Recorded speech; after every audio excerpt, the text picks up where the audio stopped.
Hello everyone, and a very warm welcome to this ICAS webinar advising partnership clients tax issues that you need to be aware of.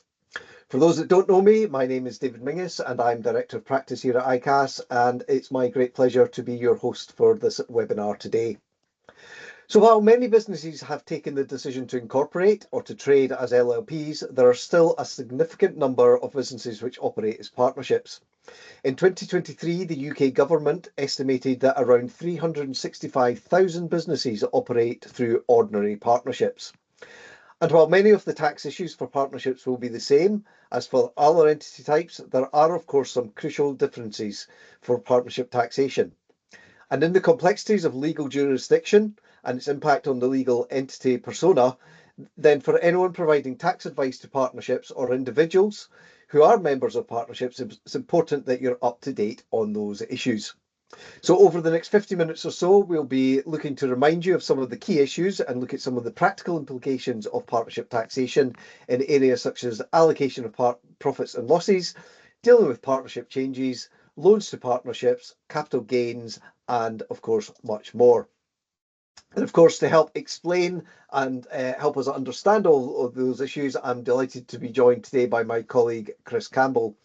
Chris is well known to many of you and is our head of tax practice and OMB taxes here at ICAS. He's a chartered accountant and chartered tax advisor and joined ICAS after a long and distinguished career in practice working with owner-managed businesses.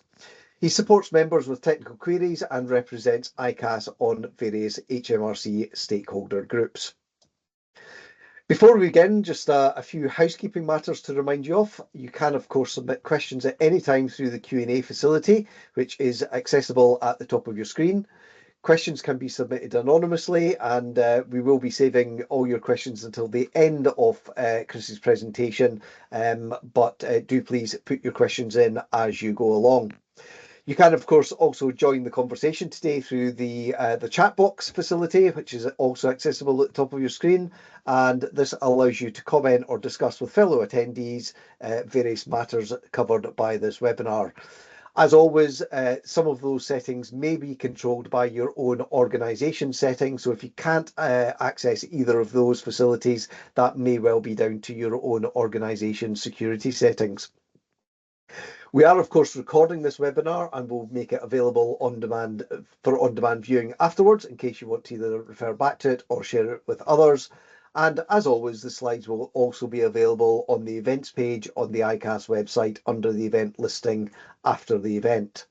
So as I say, we do look forward to receiving your questions throughout the course of the webinar, and of course we'll try to get to as many of those as possible. But I know Chris has a huge amount of content to cover, so without any further messing around, Chris, over to you.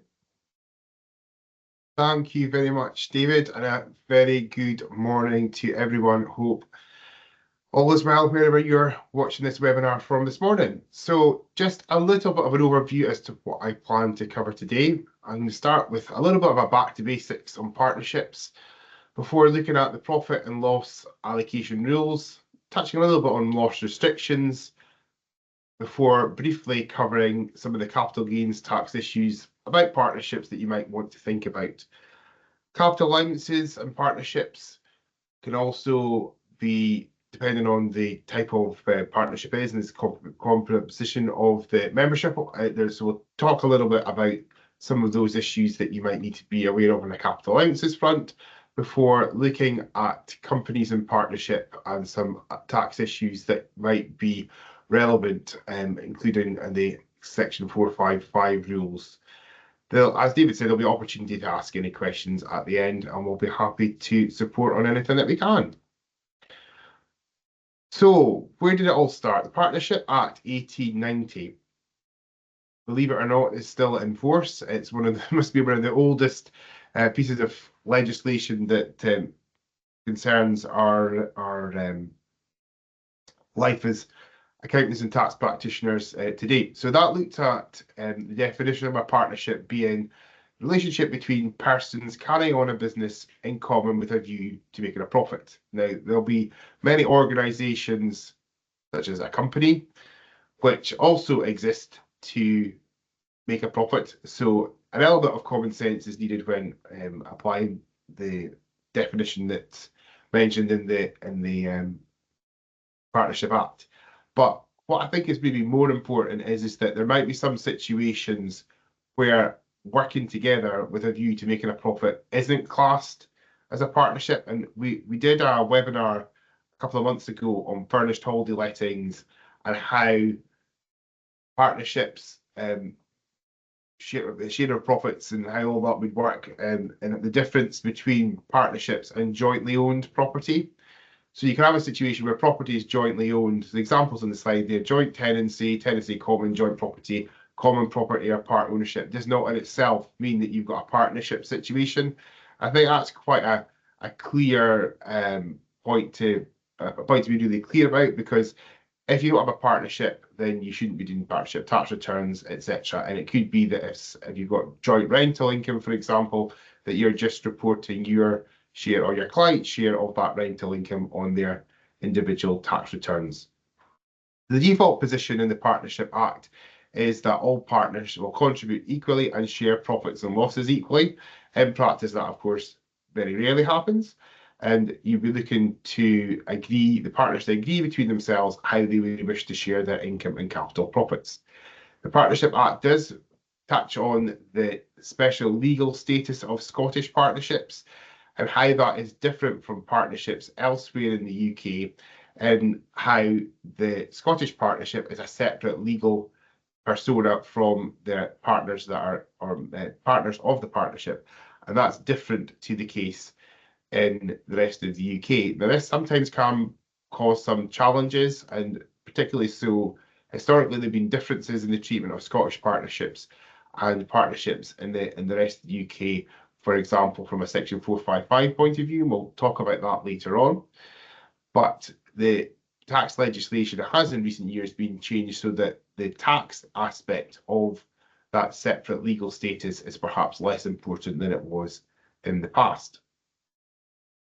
Traditional partnerships, of course, have unlimited liability, just in the same as any self-employed sole trader business would have. And that can have, there's a trade-off that has to take place between the decision to operate as a traditional partnership rather than an LLP or to change into a company, because you're trading off the tax differences with that liability being limited or not. So your traditional partnership has got the unlimited liability. Now, they can exist without a written agreement. I don't think that's best practice. It's much better for partners to agree their relationship formally. Best to agree that in times when things are going well, because when there's later disputes, they can then look at what's been agreed in terms of any resolutions of disputes, and also the allocation of profits of both income and capital nature between the partners. So moving on to some other types of partnerships, we've got the Limited Partnership Act 1907. Now, that covers a situation where at least one partner has liability for debts and obligations restricted to a predetermined sum. Now, that limited partner will contribute a fixed capital which must remain in the partnership whilst they're a limited partner. And from a tax side, there's no tax relief available for interest on the capital invested in that partnership by the limited partner. Contrast that with a limited liability partnership, LLP, separate legal entity from its members, again, regardless of where it's located throughout the UK. You've got the limited liability status of the LLP, and individuals, corporates, including other LLPs, and Scottish partnerships are eligible to be LLP members.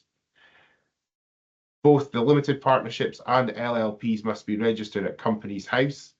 And if you've got an LLP, you would have a designated member or members who would be responsible for the key responsibilities of running the partnership. So in terms of the tax compliance requirements for a partnership, the first thing is that if you do have a partnership, and as we said earlier on, there will be some cases where working together to make a profit, such as a joint rental situation, won't be a partnership. If you do have a genuine partnership, it would need to be registered with HMRC. And not just the partnership would need to be registered, but also the individual partners or members need to be registered, because the partnership LLP doesn't pay its own tax liability. It's assessed on the partners and members based on what's reported in the partnership tax return that's due on the 31st of January each year. If you have a partnership tax return that's late, it's important to bear in mind that the late filing penalties are per partner. So it's not just £100 per return, it's £100 per partner. The partners can claim tax relief on loans to invest capital in a partnership. Often, I think people don't always realise that that's an option. And there is also the ability to claim relief against Class 4 national insurance as well.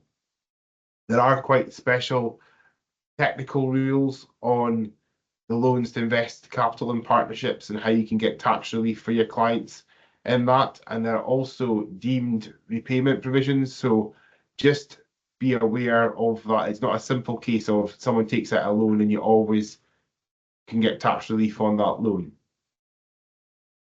Partnerships, as all unincorporated businesses, are having to deal with basis period reform. If I was doing this presentation a few years ago, what we'd have been talking about would have been about how the differences will be between when a partner joins and how to report the taxable profits up to the partnership's accounting year end and how that transcends to the basis period within the tax year. Now, looking forward, because of basis period reform, it almost doesn't matter what the partnership accounting year end is, because it's always going to be that the individual partner will be assessed on their profits on a tax year basis. And if that partnership chooses to not prepare accounts to 5th April or 31st March year end, then it'll be a little bit more complicated. But that's no different to any other sole trader, self-employed business. But it certainly is had an impact on how partnerships partnerships are not immune to basis period reform. But they are out of the immediate requirement to do Making Tax Digital.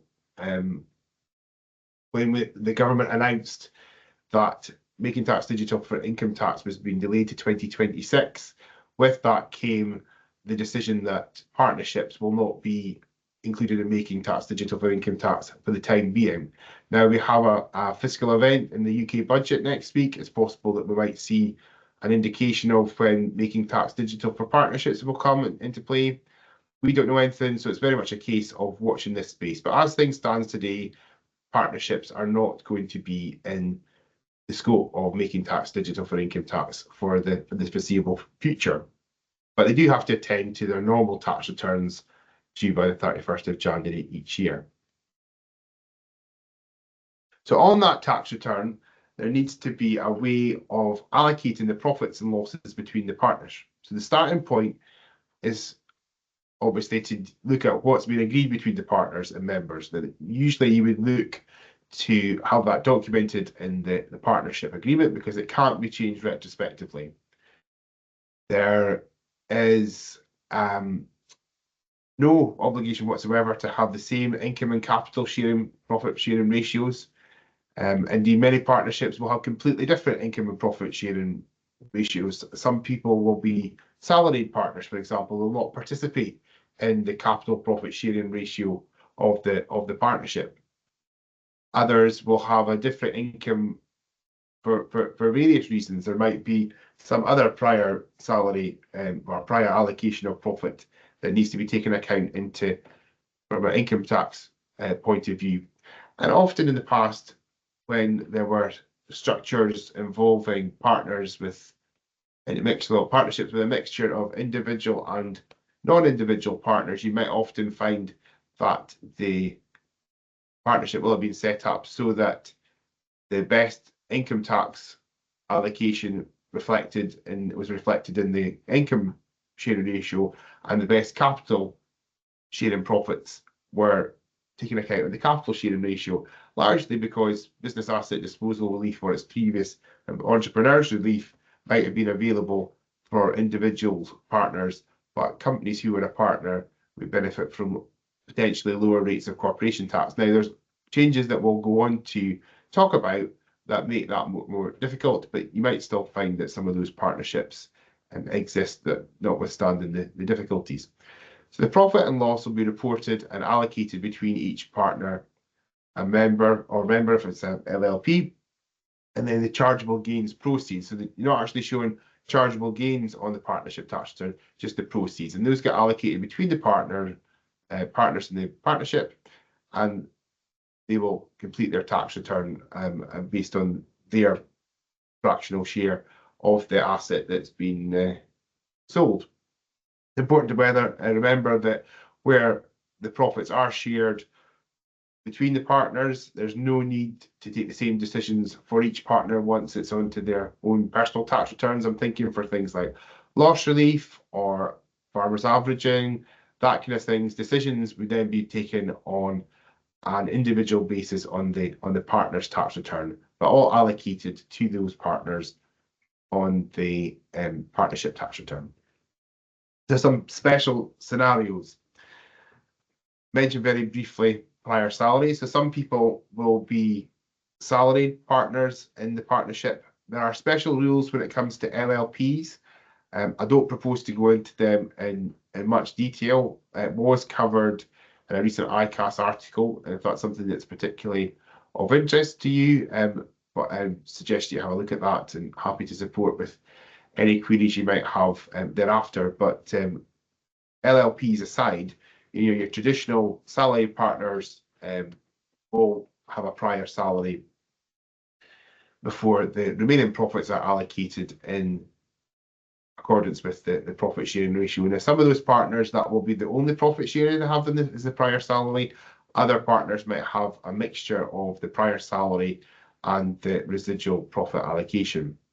If you've got a partner that's not resident in the UK, there's that international dimension to this, and you'll have a need to prepare separate computations for that partner if the partnership has income that's not the non-resident would only be taxable on the UK side. You could also have a scenario where there's a change of partners during the year, and that might not necessarily impact the profit sharing ratio, but for the remaining partners. But in any case, the change of someone joining a partnership or leaving a partnership, the partnership would carry on as normal, submitting tax returns as long as there's one common partner throughout. The profit allocation would be done in the normal way up till the dates would be prorated. So if it was halfway through the year that the profits changed, the partnership changed its profit sharing ratio on the change of partner, you would pro rata work out what the profits were up to that date, apply the old partnership profit sharing ratio up to that date, and then for the rest of the year, and then for future years, the new profit sharing ratio would be in place. Now, talked about prior salaries and changes of partners and all the rest of it, but if you have a scenario that there's a notional profit or loss, and I've got an example on the next slide, which will illustrate it a little bit better, but you can't have a situation where the overall result of the partnership is a profit and one partner has a loss. That notional loss has to get reallocated proportionately between the remaining partners. So you can't have it, and the same would work if you had the result of the partnership being a loss, and you can't have one partner having a profit because of their prior salary, for example. So it works both ways, and more visually applied for those of you who haven't come across these rules on the next slide. We spoke earlier about basis period reform that will impact the 2023-2024, and with partners joining at different times, their overlap profits might be different, and that might mean you make different decisions in terms of tax planning for basis period reform. Basis period reform might also have an impact on the treatment of non-trading income for a trading partnership.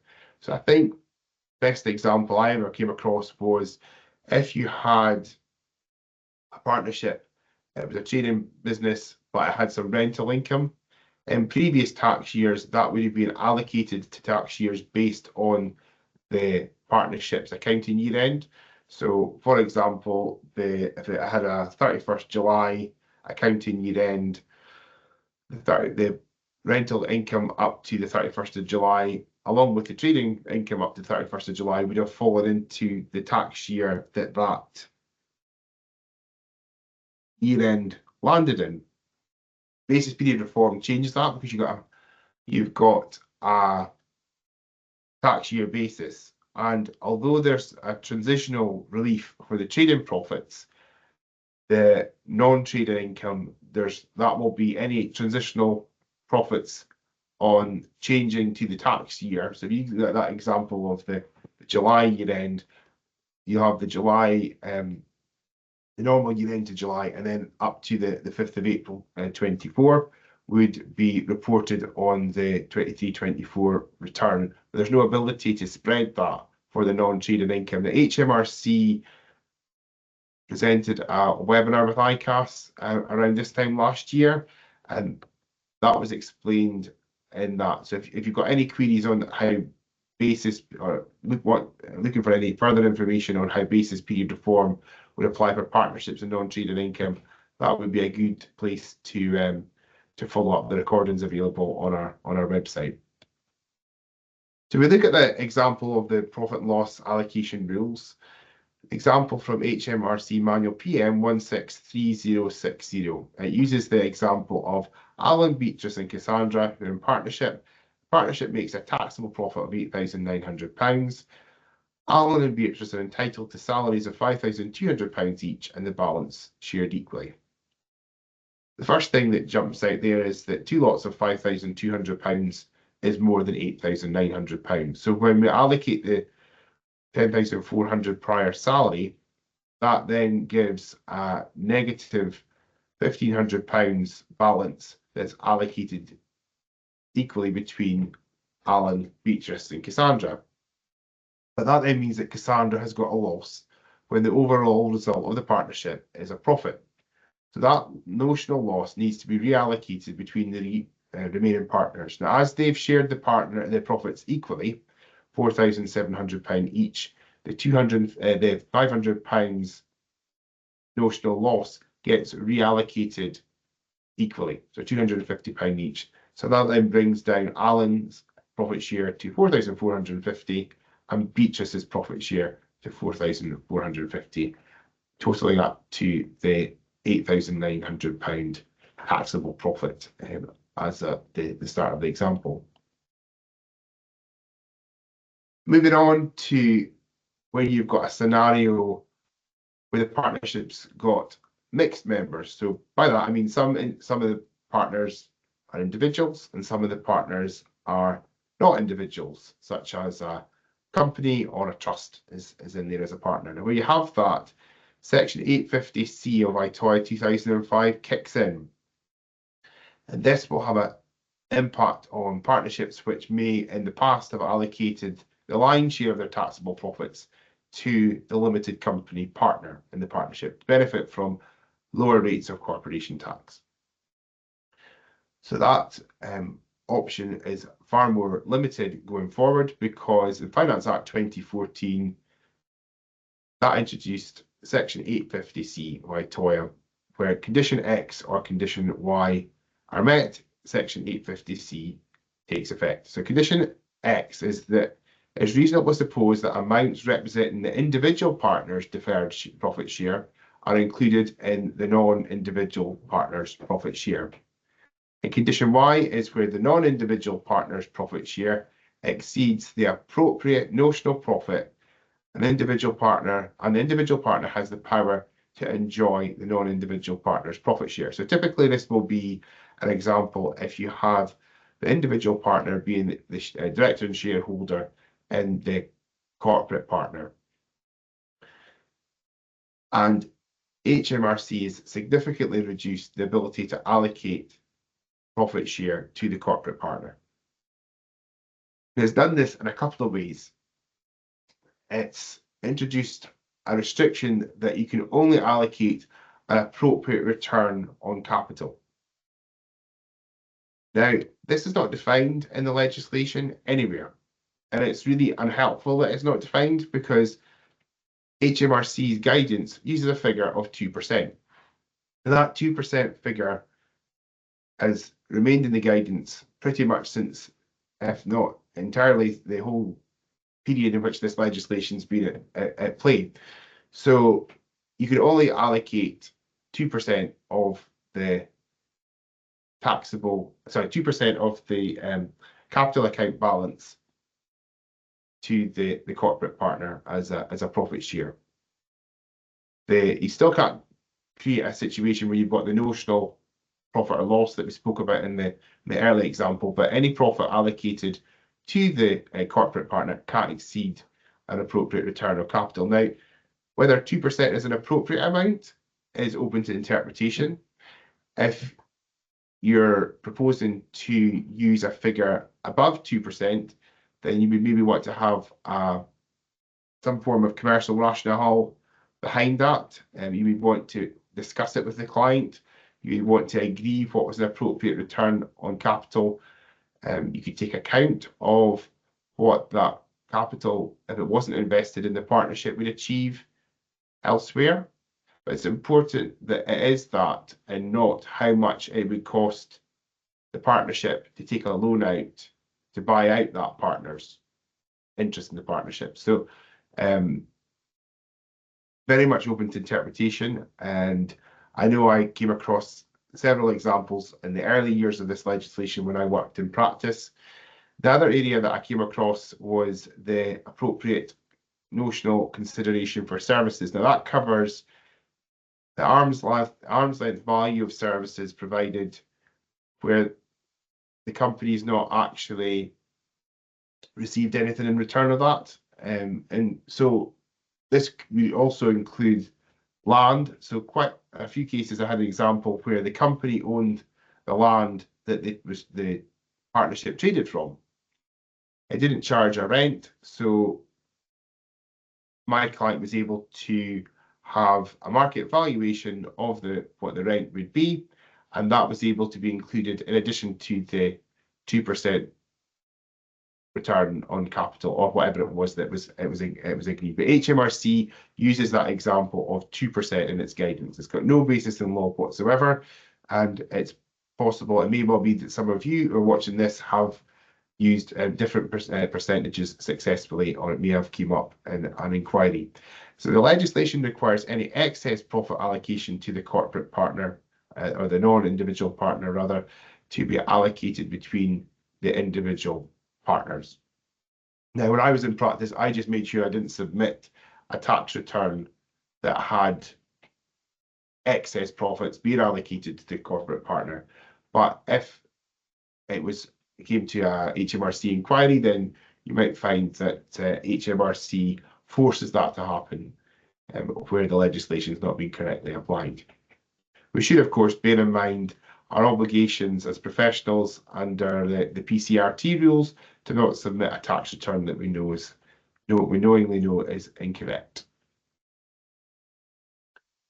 We've talked a bit about allocation of profits. I'm not going to go into it today, but just to make you aware, there are similar provisions in sections 116A and 127C of ITA 2007, which cover the allocation of excess losses to the individual partners. It's a slightly different scenario, but we don't have time to go through that this morning.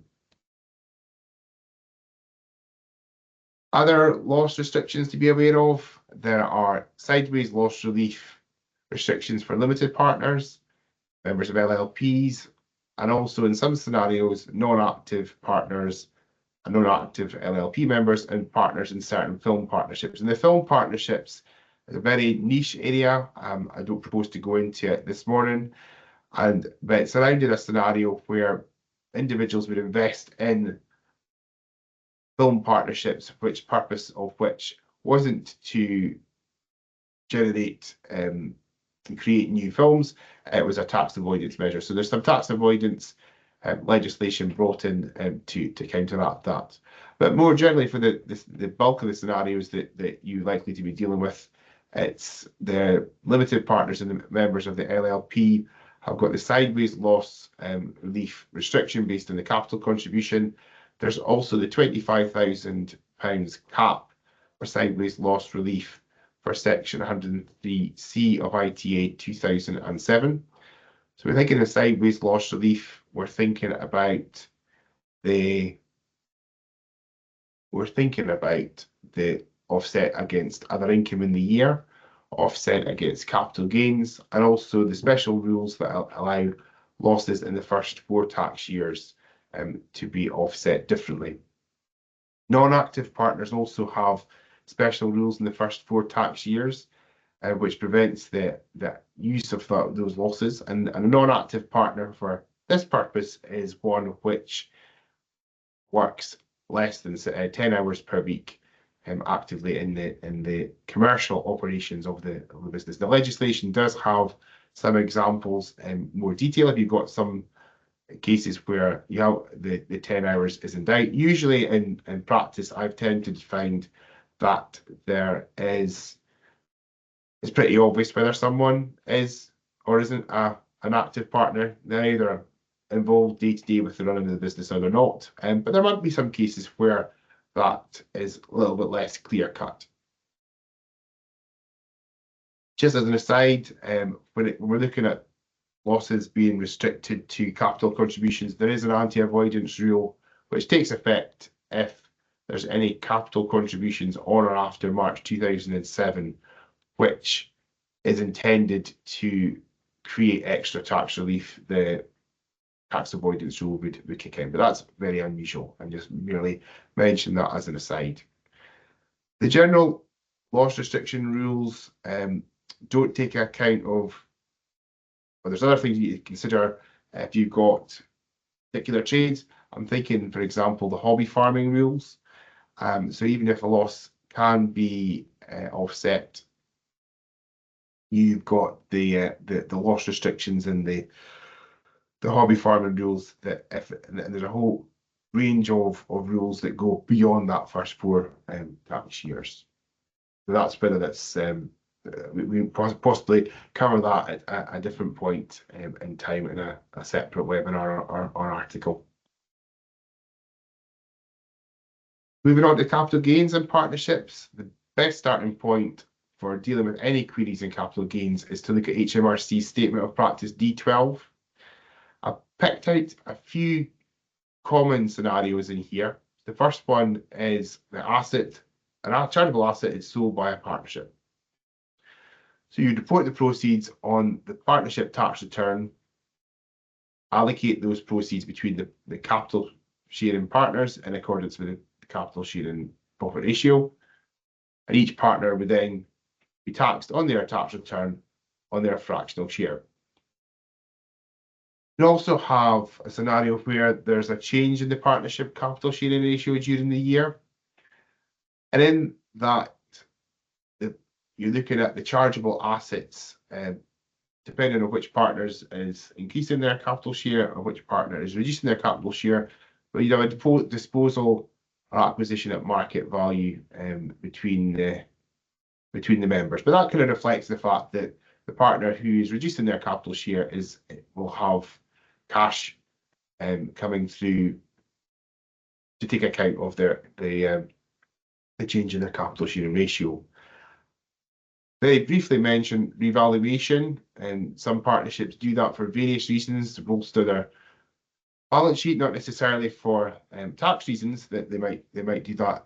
But it's important to be aware that if there's a subsequent change in the capital sharing ratio, that could trigger some tax issues.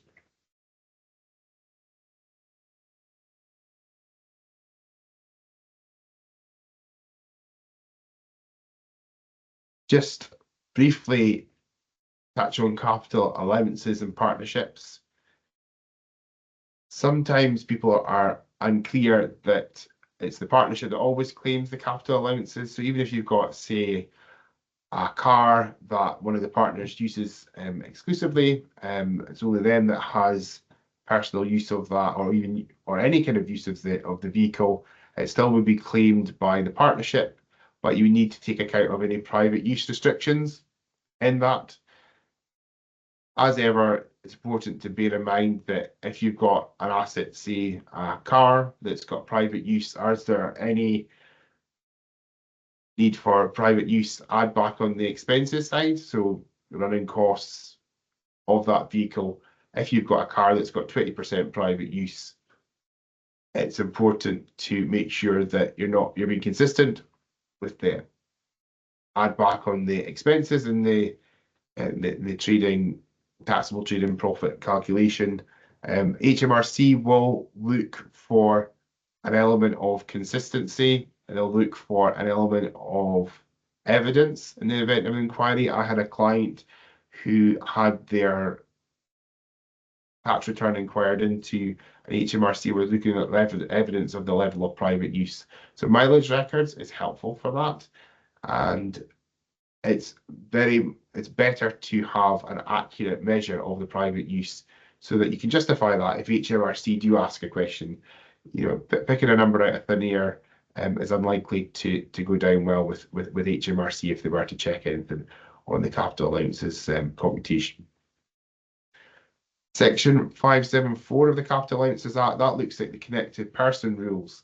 So I've flagged this up here mainly because you could have assets being introduced to the partnership from connected businesses. One of the partners maybe introduced it. So you've got control in a partnership. There's the right to the share of more than half of the assets or more than half of the income of the partnership.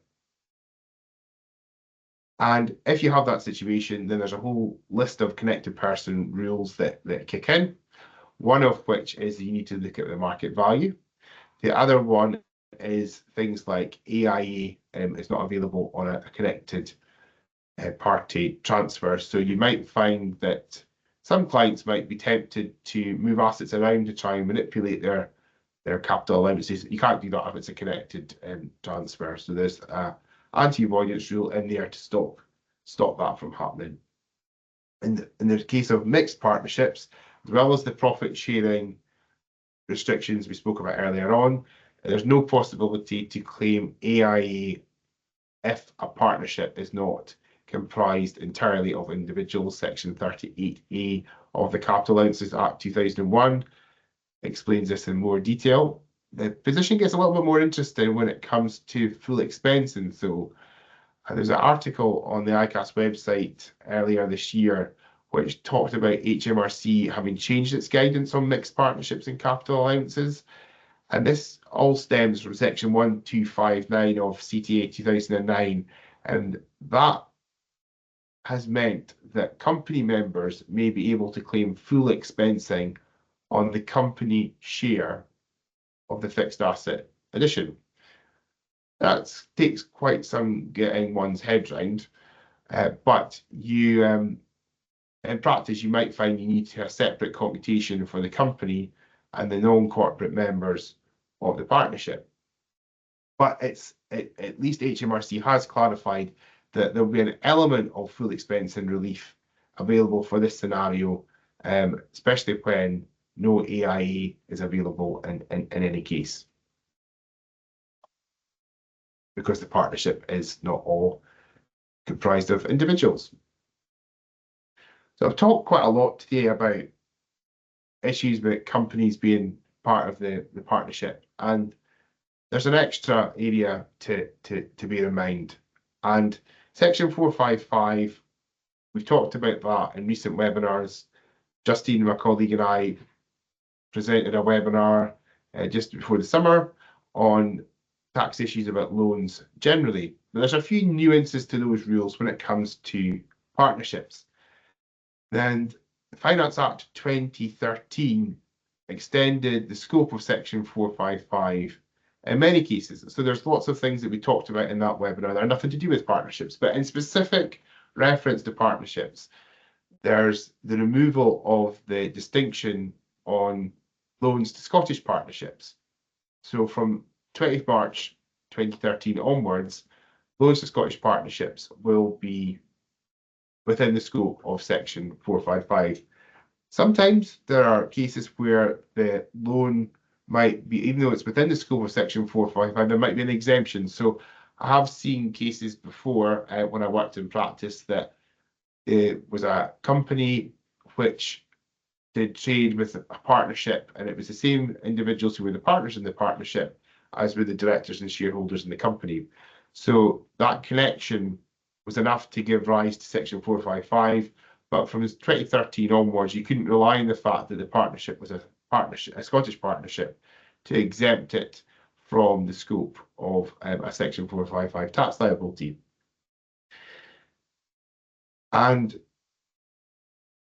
in that particular case, it was a trade imbalance, and we were able to use the fact that the loan was the normal course of trade, credit terms didn't exceed 6 months, and also that the credit terms were no different to normal customers.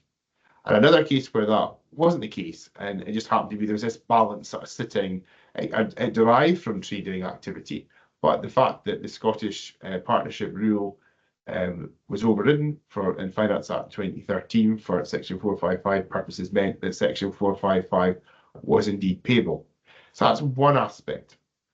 The other aspect that Finance Act 2013 brought in was Section 464A of CTA 2010.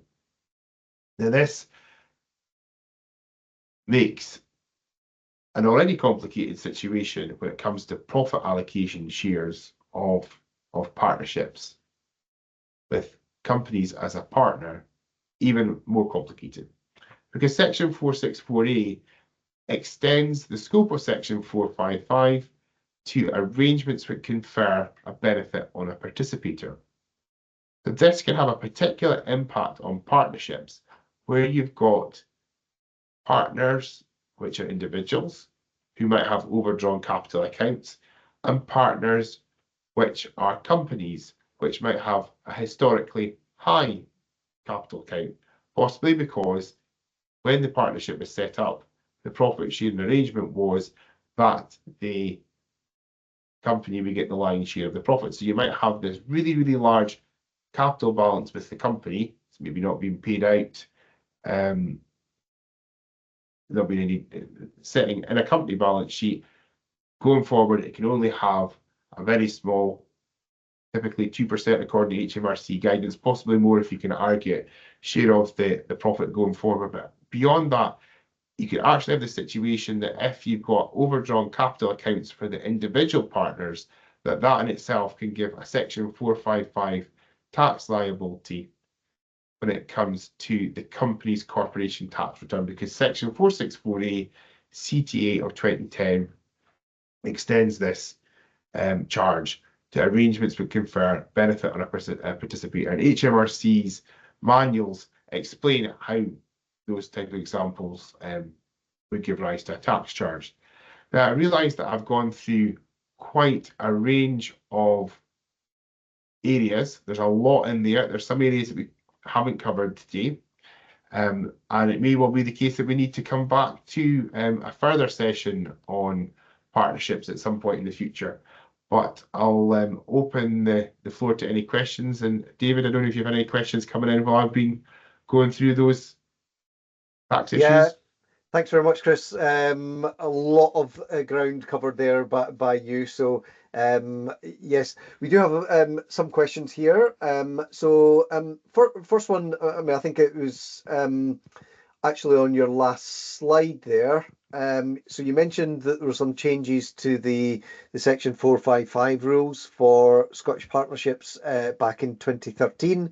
There are probably still some firms who have clients in that situation with loans back to that date. So how does that work? Can you explain a wee bit more in relation to those? Yeah, sure. Happy to, David. So basically what happens there, in a sense, there's a grandfathering provision in there. So the Section 455, the HMRC would have charged Section 455 if it was an English partnership, for example. and historically, but it had to accept before the change in the rules in 2013 that Scottish partnerships had a unique legal distinction as a separate legal entity. But Finance Act 2013 changed that, so it's only those loans which are after the 20th of March 2013 that need to go in there. And in practice, it's probably quite helpful if you're doing a disclosure. I certainly saw this when I was in practice, flagging out how much of a loan balance was pre-March 2013 and how much of it was after there, just in case you've got anyone from HMRC looking at the accounts and wondering, this is a accounts which should have had Section 405 tax declared on that loan balance. So it's very much a case of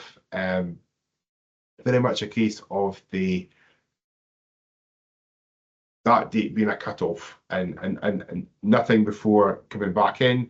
If the loan balance from before was repaid and then re-advanced, then of course that would be a fresh loan that we need to be subject to Section 455 in the normal way. Brilliant, excellent. Thank you very much for that. Chris, you talked towards the start of your presentation about profit sharing ratios and some of those. The question is come in, can a partnership change their profit sharing ratio each year? So each tax year have a different profit sharing ratio amongst the partners. That's a really, really good question. Certainly the partners have to agree between themselves, and the normal place to do that would be in the partnership agreement. You can't backdate profit sharing arrangements. You can't look at the tax after and say, if only the tax the profit sharing ratio had been different, let's go back and do that. You can't do that. You're looking to have the normal commercial reality going in play. I certainly wouldn't envisage most of that at the normal commercial events for most partnerships to have that level of fluctuation. If it's a change in capital profits, then you can have a situation where there's tax implications on you touched on those very briefly earlier in the webinar. I think there also can be a situation if you've got a property partnership, you have to be very careful of changing things too often, because sometimes that can itself be treated as a disposal. But that's something that's if anyone had any specific queries on, we're happy to follow up offline. But certainly it should reflect the commercial reality, and you'd be looking for the partnership agreement to be updated when the partners decide to change it. I would suspect that changing every year would be unusual in terms of commercial reality, but it just depends. I mean, you could have a growing partnership, and the partners, there's new partners every year, and by default would have to change. But key point is to make sure that we're not backdating. So lots of different considerations as part of that. The basic answer, absolutely, I guess, being no, it's not prohibited, but there's lots of considerations that you need to take into account as part of that. Brilliant, excellent, thank you very much. Just coming back to Making Tax Digital, and again, I think this is a common question that we tend to get asked around any MTD type webinar or questions, but you mentioned initially that partnerships are not going to be within the initial scope of MTD for income tax. Do you have any indications at all yet from HMRC as to when there will be a requirement for partnerships to submit their quarterly updates for MTD? No inside information, I'm afraid, David. The partnerships were on the timeline originally, because the original timeline, you would have had businesses being introduced to quarterly updates earlier this year. That's been postponed to 2026 for the self-employed and taxpayers and landlords.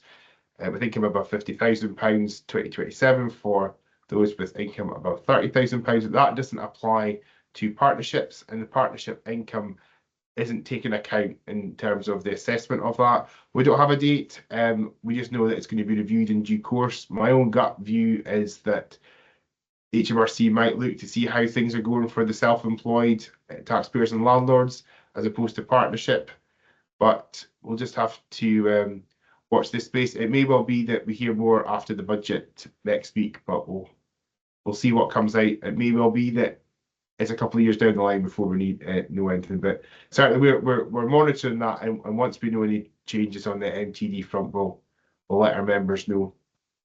That's great. And I guess it's perhaps also just worth mentioning or looking back. You mentioned earlier on around sometimes landlords' property rental income can be a partnership or it cannot be a partnership, depending upon how things are structured. But obviously, in terms of MTD for income tax, if there's not the formal partnership, the rental income sharing could still bring them into MTD for income tax as individuals in that situation.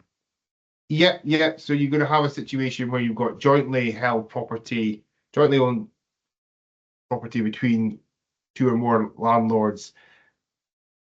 The income would only be in scope of MTD if, to the extent that, so it's a 50% profit share, 50-50, there's two joint owners, then only the individual half would be taken a part of the calculation of income. But yeah, you're absolutely right that you need to be, this is where it's really important to be careful as to what's jointly owned property and what's a partnership. We spoke with the Furnished Holiday Lettings webinar about whether or not people might want to use partnerships on there as a way around the restrictions that are coming in terms of allocating profits. I think it's very, very important to be wary of that. There's some follow-up in the Q&A on the website from that webinar a couple of months ago that those watching this, if it's relevant to their clients, might want to follow up on. That's great. Brilliant. Another question come in again around sharing ratios, this time in relation to capital sharing ratio. So it's an LLP, but there's no formal partnership agreement in place in relation to the capital sharing ratio. The LLP is expected to be dissolved soon, and one partner wants to retire. Can they just decide now what the capital sharing ratio is? Currently, there's a significant difference in the partners' capital account balances. That's a really good question. I mean, a lot in that one, I'm afraid. Yeah. Yeah, there is a lot in that one. I mean, HMRC have made clear in their manuals generally that they don't want people to be revisiting capital sharing ratios historically. So you can't go back and share that. But the partner, I mean, the partners could document a partnership agreement for the LLP, possibly now, to agree what any future arrangements might be, which might take account of any capital assets being disposed prior to it being dissolved. Now, it may well be that if those assets are in there as part of the LLP when it goes through that process, that might be something with your hat on, David, that an expertise that you might know better than me, not to pass the question back to you, but there might be other considerations to look at there, and certainly happy to follow up offline with whoever's asked the question if that would be useful. You can get in touch with us by emailing tax@icas.com. Brilliant, excellent. One final question, because we are coming towards the end of our time now, and that's just going back to the last, or one of the points that you made around sideways loss relief and the restrictions with an LLP. It says on the slide, it looks as though the normal sideways loss relief limit of the hire of 50,000 and 25% of net income is overridden in an LLP, and that the restriction is actually 25,000 in all cases. Is that correct? There is a specific issue because you're trading off that loss relief the capital that HMRC's get. What I'll do is when we publish the slides, I'll point in the direction of HMRC's manuals that explain that point a little bit more clearly, because it looks at the example of an LLP and how you firstly need to consider the capital contribution in the LLP and what constitutes a capital contribution before then looking at further caps. So happy to Brilliant. put some details on that along with the slides on the ICAS website after the recording goes up. That's brilliant. Chris, once again, thank you very much. We are almost out of time. So once again, thank you for joining us for today's webinar and going through that in such tremendous detail. So as we draw this webinar towards a close, it's always good for us to get your feedback, and it would be great if you could leave us a rating for today's webinar.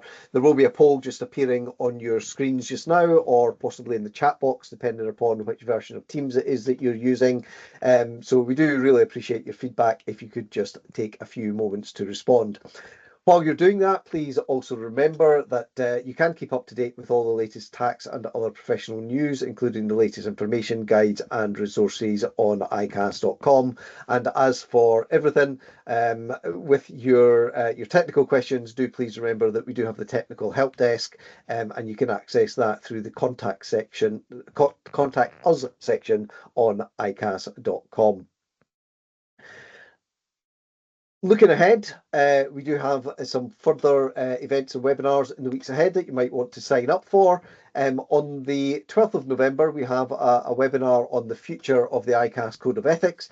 The ICAS Code of Ethics has been revised with effect from the 1st of January next year. So in this webinar, you can join our panel leading experts who will take you through the changes, as well as looking at the recent survey of members on ethical leadership. On the 21st of November, we will have the first of our autumn tax updates, where we will look at owner-managed businesses and employment taxes, where Chris and I will again be back, along with our colleague Justine Ricomini, for the first part of our essential roundup on those tax developments and including all of the important announcements from the budget next week. As I say, in part one, we'll be focused on taxes affecting employment and owner-managed businesses. And on the 19th and 20th of November, do please join us for CA Summit, which is back for 2024. This is our award-winning virtual event to connect you with the big ideas that are shaping the way you live and work. The CA Summit runs for 2 hours on both of those days, between 3 p.m. and 5 p.m. UK time, so it doesn't take out too much of your time. And if you are in the central Scotland area, then why not join us in CA House for a short time of updates and networking on the 14th of November, when you can hear the latest update on the budget from Chris, as well as hearing some regulatory and learning updates, all hosted by our ICAS Deputy President, Karen Scholes. Links to all those events are available on icas.com/events. It does only leave me now to thank you for joining us in this webinar today. I hope that the webinar has been helpful to you. And until the next time, thank you very much and goodbye.